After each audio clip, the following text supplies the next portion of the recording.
Hello students, welcome to this video. इस video में हम लोग पढ़ेंगे रिफ्लेक्शन ऑफ लाइट क्या है। ठीक है, रिफ्लेक्शन ऑफ लाइट क्या है इस चीज को हम लोग समझेंगे। उसके बाद हम लोग पढ़ेंगे इस चैप्टर के बाद रिफ्रैक्शन क्या होता है। देन उसके बाद पढ़ेंगे ह्यूमन आई क्या होता है। ठीक है, human I and the colourful world, जो आपका लास्ट चैप्टर है फिजिक्स का। इन चीजों को पढ़ने के बाद हम लोग इलेक्ट्रिसिटी मैग्नेटिज्म पे वापस से लौटेंगे एंड उन चीजों को फिर से समझेंगे। ठीक है, और अभी कुछ दिनों से ऑनलाइन क्लासेस बंद थी, तो अब ऑनलाइन क्लासेस लगातार चालू रहेंगी। ठीक है, और आपको लगातार कंटेंट प्रोवाइड कराया जाएगा। आप मेक श्योर आप एक पेन पेपर लेकर बैठो और इन चीजों को नोट करो, समझो ध्यान से। और जो अभी जो वीडियोस आपके सामने आएंगे वो काफी स्टैंडर्ड वीडियो होंगे, आपको समझने में काफी आसानी होगी।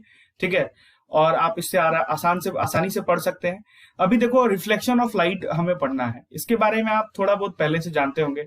यहाँ पर आप फिगर से देख सकते हैं, अभी जो आपके सामने एनिमेशन दिख रहा है आपको, वहां पर आप देखो सन जैसे ही शाइन करना शुरू हो रहा है, यानी बादल जैसे ही हट रहे हैं, तो जो भी लाइट रेज सन से आ रही हैं, ये बिल्डिंग्स जो आपको ग्लास की तरह दिख रही हैं, ठीक है, उन पर लाइट रेज आ रही है और वो ब्राइट करना शुरू हो जा रही है। तो ये चीज आप देखो, यहाँ पर एनिमेशन से आपको दिखाया गया है कि ये भी एक तरह का रिफ्लेक्शन ही है।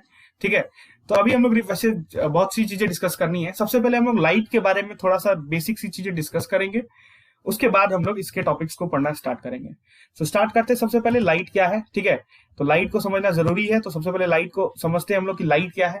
सबसे पहले एक चीज देखो आप कि light is a form of energy. ऐसा बताया जाता है कि लाइट क्या है, एक फॉर्म ऑफ एनर्जी है। ठीक है, अब ये चीज तो आप पहले से भी जानते थे कि light is a form of energy, लेकिन लाइट के बारे में एक और चीज कहा जाता है कि light has a dual nature. ठीक है, क्या कहा जाता है, मैं यहाँ पर लिख देता हूं। ठीक है, आप इन चीजों को भी नोट करते रहना। ठीक है, कहा जाता है light has a dual nature. ठीक है, लाइट का डुअल नेचर है। ठीक है, लाइट के दो कैरेक्टर है, दो दो नेचर है। कौन कौन सा नेचर है लाइट का? दो नेचर है, यहां मैं लिख देता हूं आपको। आप एक चीज जानते होंगे, लाइट का पार्टिकल नेचर है।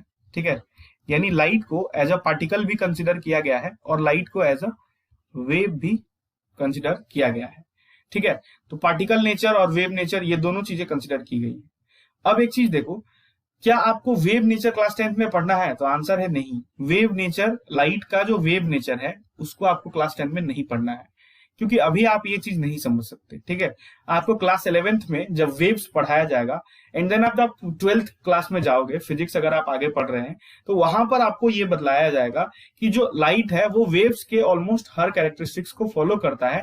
इसीलिए लाइट को हम लोग एज अ वेव भी कंसिडर करते हैं।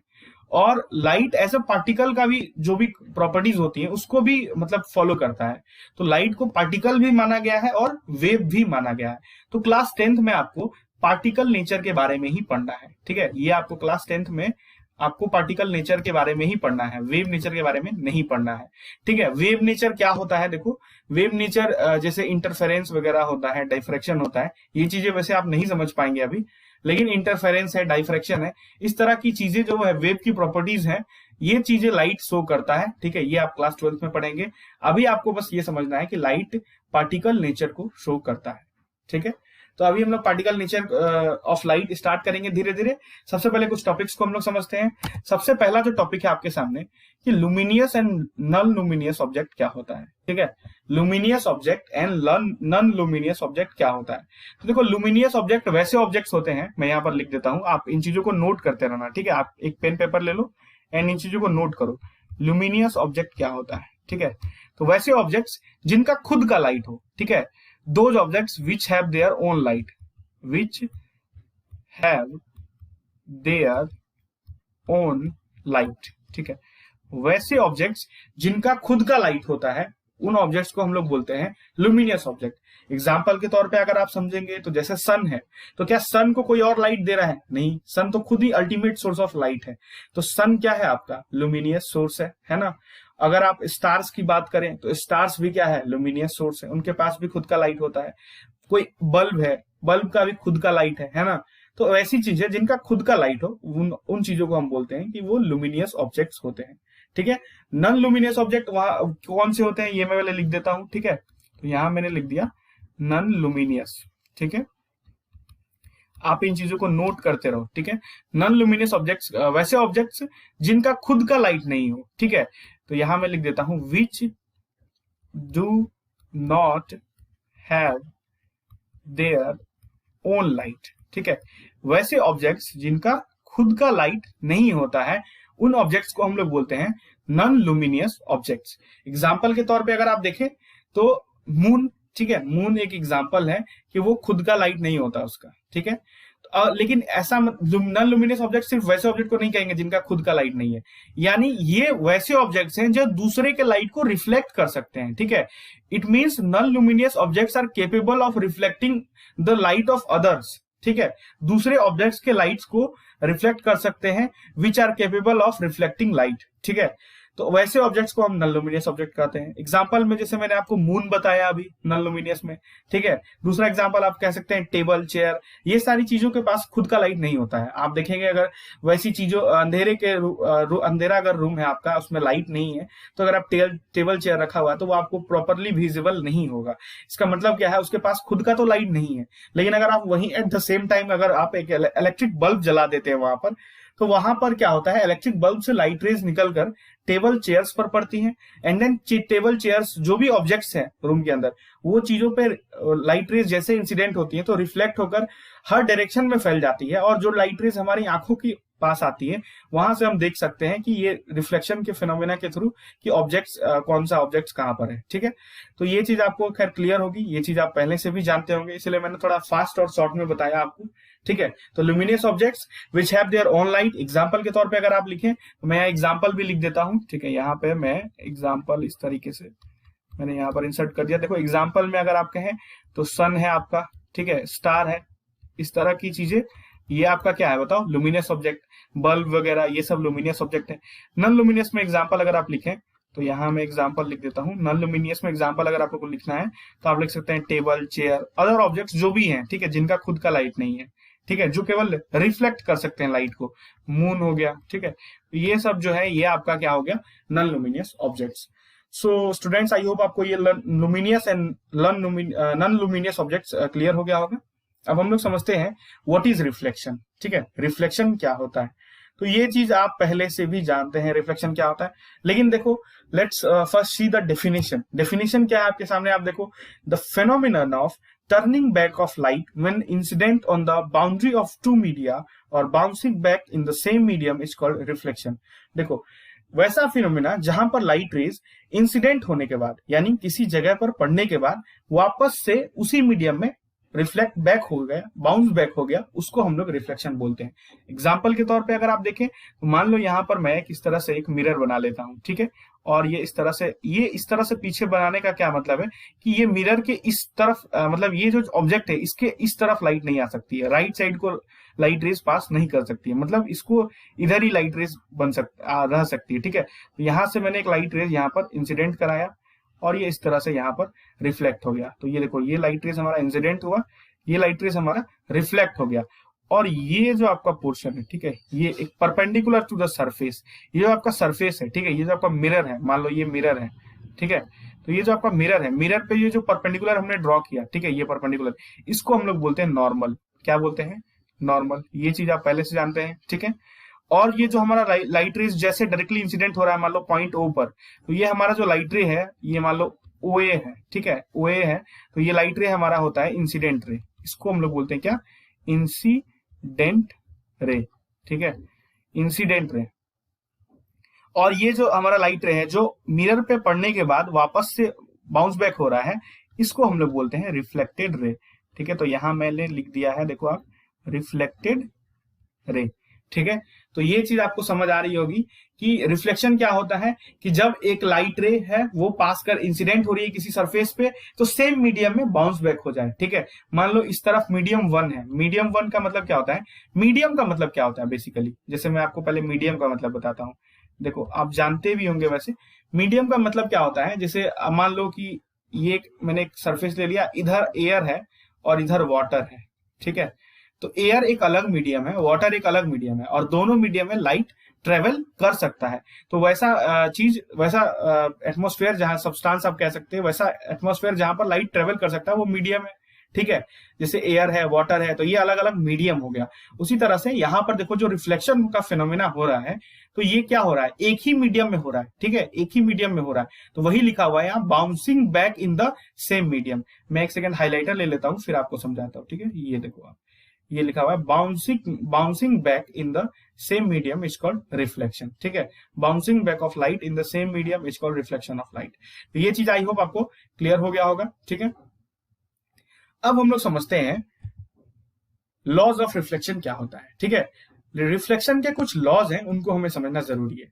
सबसे पहला लॉ क्या है, देखो, the angle of incidence equal to the angle of reflection, ठीक है। हम लोग फिर से पहले वाली फिगर में चलते हैं। आप देखो यहाँ पर जो आपका ये इंसिडेंट रे है, ये इंसिडेंट रे और ये आपका नॉर्मल है, इसके बीच का जो एंगल है इसको हम लोग बोलते हैं एंगल आई, ठीक है। और इस एंगल एक सेकेंड, इस एंगल आई को हम लोग बोलते हैं एंगल ऑफ इंसिडेंस। क्या बोलते हैं, एंगल ऑफ इंसिडेंस। इस आई को बोलते हैं क्या, angle of incidence.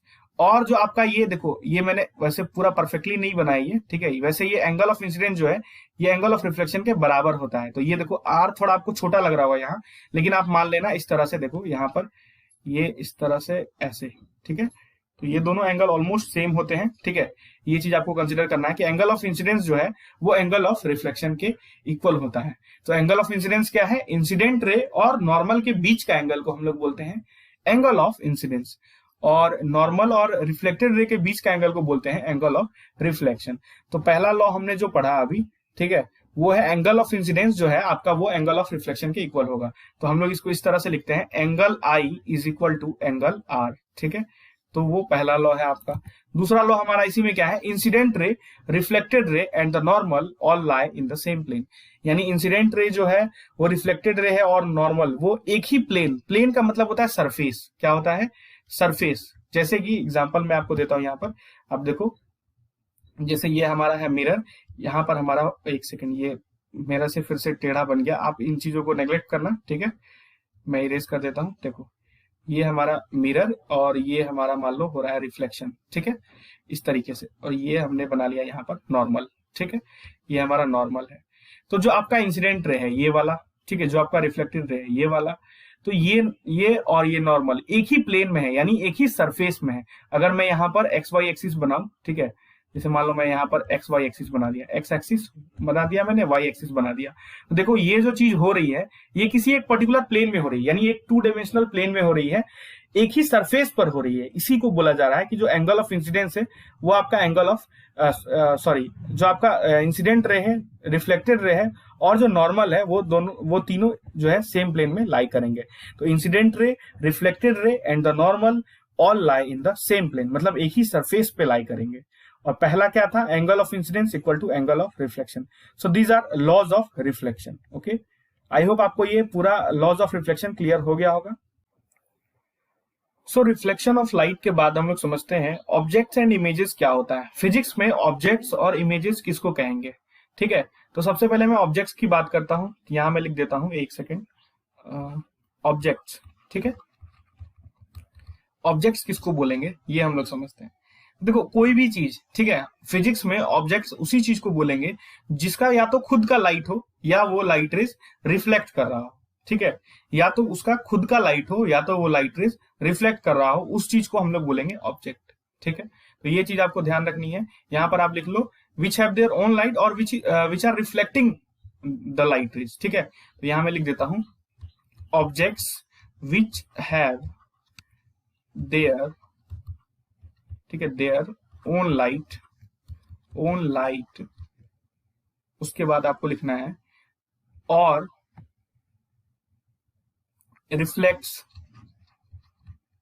The light, ठीक है। वैसे ऑब्जेक्ट, वैसी चीजें, anything which have their own light और जो लाइट रेज रिफ्लेक्ट कर रहा है उस चीज को हम लोग बोलेंगे कि वो ऑब्जेक्ट है, ठीक है। Anything which gives out light rays either its own और रिफ्लेक्टेड बाय इट, ठीक है, या तो वो खुद का लाइट दे रहा हो या किसी और से रिफ्लेक्ट करके दे रहा हो, ठीक है, मतलब किसी और का लाइट को खुद से रिफ्लेक्ट करके दे रहा हो, तो उस चीज को हम बोलेंगे कि ये ऑब्जेक्ट्स है। इमेज क्या है, देखो, तो image is an optical appearance. पहले मैं आपको इमेज के बारे में लिख देता हूं यहाँ पर, एक सेकेंड, ठीक है। तो यहां मैंने लिख दिया इमेज, आप इन चीजों को नोट करो। इमेज क्या है, देखो, तो इमेज के बारे में बताया गया है it is an optical appearance. तो ऑप्टिकल अपीयरेंस क्या होता है पहले ये बताता हूं मैं, ठीक है। It is an optical appearance. देखो ऑप्टिकल अपीयरेंस का मतलब होता है जो भी चीज आपको दिख रहा है, ठीक है, जो भी चीज आपको दिख रहा है वो हुआ ऑप्टिकल अपीयरेंस, ठीक है। ऑप्टिकल का मतलब होता है व्यूड, कोई भी चीज आपने देखा वो व्यूड हुआ आपको, ठीक है, ऑप्टिकल का मतलब ये हुआ। तो जैसे मान लो अगर कहीं से लाइट रेज रिफ्लेक्ट होकर के आ रही है, इमेजेस बना रही है कहीं पर, ठीक है, तो मतलब जो लाइट रेज ऑलवेज आप देखेंगे, ठीक है, जहां पर दो पॉइंट मिलेंगे, यहाँ पर जहां पर दो लाइट इंटरसेक्ट करेंगे, ठीक है, दो लाइट रे इंटरसेक्ट करेंगे, वहीं पर इमेज बनेगा। तो वहां पर जो ऑप्टिकल अपीयरेंस होगा, यानी वहां पर जो भी चीज आपको दिख रहा होगा, दैट इज इमेज। तो इमेज के बारे में ऐसा कहा गया है that image is an optical appearance produced when light rays coming from an object are reflected from a mirror or refracted through a lens। ठीक है, या मिरर से लाइट रे रिफ्लेक्ट होकर के कहीं आकर मिल रहे हैं, तो वहां पर जो चीज आपको दिख रहा है, जो ऑप्टिकल अपीयरेंस हो रहा है रिफ्लेक्शन के बाद, ठीक है, लाइट रेज जहां पर मिल रही है रिफ्लेक्शन के बाद, वहां पर जो भी ऑप्टिकल अपीयरेंस हो रहा है दैट इज इमेज, ठीक है। और अगर रिफ्रैक्शन हो रहा है, रिफ्रैक्शन आप पढ़ेंगे अभी, ठीक है, नेक्स्ट चैप्टर में, लेंस के थ्रू रिफ्रैक्शन होता है, तो वहां पर भी अगर लाइट रेज आकर मीट कर रही है तो वहां पर भी इमेज बनेगा, and that optical appearance is called image, ठीक है। तो स्टूडेंट्स, आई होप आपको ये ऑब्जेक्ट्स एंड इमेजेस वाला कॉन्सेप्ट समझ आ गया होगा। ये फर्स्ट वीडियो था, ऑनलाइन क्लासेस आप शुरू हो गई हैं, ठीक है, आज से आप लोगों की। ये फर्स्ट वीडियो था, ये मैंने आपको थोड़ा शॉर्ट वीडियो बनाया है, 15-17 मिनट का ये वीडियो ऑलमोस्ट बना है आपका, ठीक है। नेक्स्ट जो भी वीडियो आएगा वो 20 मिनट से ज्यादा का वीडियो होगा। तो मेक श्योर आप आगे के लिए प्रिपेयर रहें, नोट्स आप बनाते रहें, और टाइम टू टाइम इस वीडियोस को आप देखें, ठीक है। डिले मत करना वीडियो देखने में, नहीं तो आप ही लोग को दिक्कत होगा। सो इसी के साथ वीडियो को समाप्त करते हैं। Till then, thank you.